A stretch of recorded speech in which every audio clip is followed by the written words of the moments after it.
The GAA is the organization of the girl athlete.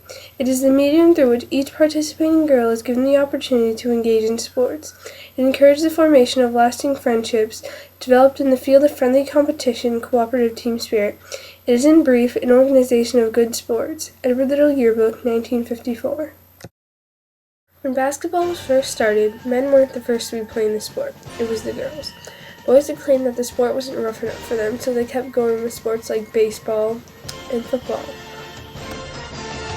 Basketball was introduced in our school only a few years ago, but because of lack of a suitable place in which to practice, the game was not thought of much until the girls' team of 1906 made a success by finishing the season with a few defeats and with a generous sum in their treasury. Edward Little Yearbook, 1907. When the girls' team of 1905 and 1906 was still around, they had larger crowds at their events than the rest of the boys' sports. With these larger crowds, they made a lot of money and donated some of it to the school. People had started to notice all of the money that the girls had been bringing in. In 1908, the boys basically kicked the girls right out of the way. The school decided that the girls would no longer have a team. As time went on, girls began to return to the sport, but they had done this under the control of an athletic association. The Girls Athletic Association allowed girls to do different sports like volleyball, softball, square dancing, track and field, swimming, bowling, and many other different things.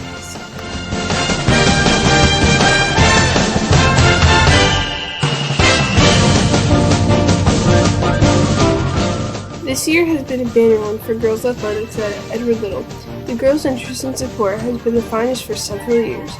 The girls have shown it an incentive to try new things and broaden out their activities in many ways. Edward Little Yearbook, 1928.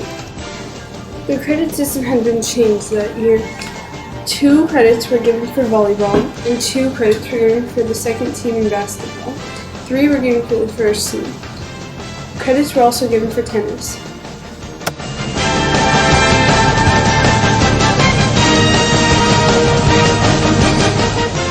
In 1931, a new sport had been started.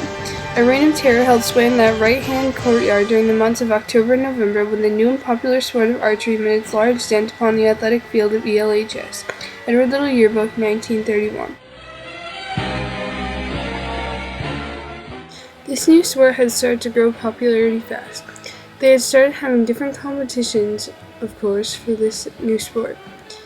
One of the competitions was the Robin Hood contest. Eleanor Strauss won with a score of 19, and Rose Labby of EL came in second with 11 points.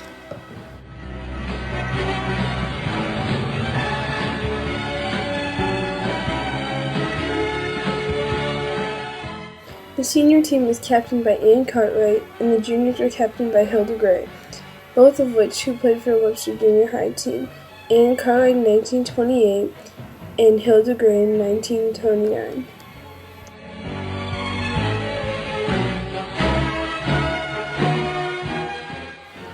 This year, the Girls Athletic Association had proved to be the most outstanding in the last few years. They have developed a point system never used before and made all sports major. Edward Little Yearbook, 1935. The new point system means for all girls who received 1,000 points will receive large ELs, all the girls that received 700 points will receive small ELs, and all the girls who received 500 points will receive numerals. Swimming had been a very popular and successful sport this year. 3 meets that were met with much enthusiasm, and the result was that the varsity was made up of all seniors, which was a little crazy. The honor varsity members were Mildred Walton, which was the head of swimming, Dorothy Ricker, June Wilson, Helen Morrill, Marilyn Miller, and sub Caroline Paulsiffer. Bowling had been one of the most outstanding sports that year. It should continue to be a popular sport for next year, because most of the honor varsity are undergraduates. The members of the varsity include Ruth Sylvester, who was named Recreation and Parks Superintendent for the city of Auburn, the only woman in New England to hold such a position. Tennis was also a sport that was played at this time. Just like basketball, they played classics. It was headed by Mary Callahan. In 1954, the more competitive sports that were played were basketball, softball, volleyball, soccer, ping pong, bowling, swimming, horseback riding, and tennis.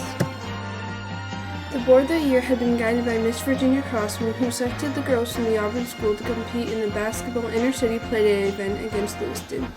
Plans had been formulated for a playday featuring softball between the two schools in the spring. That same year, Edward Little had a contest that started on March 12th that was open to all members of the Girls Athletic Association.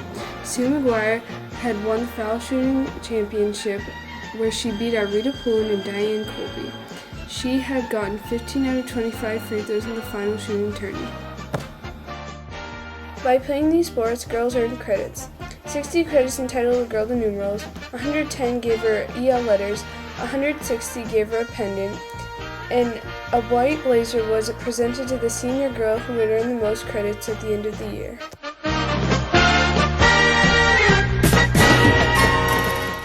In both 1964 and 1965, the Girls Athletic Association had been similar. The advisors for both years had been Mrs. Murphy and Mrs. Robards. The girls had been able to take place in sports like soccer, volleyball, deck tennis, softball, wiffle ball, and a new track program.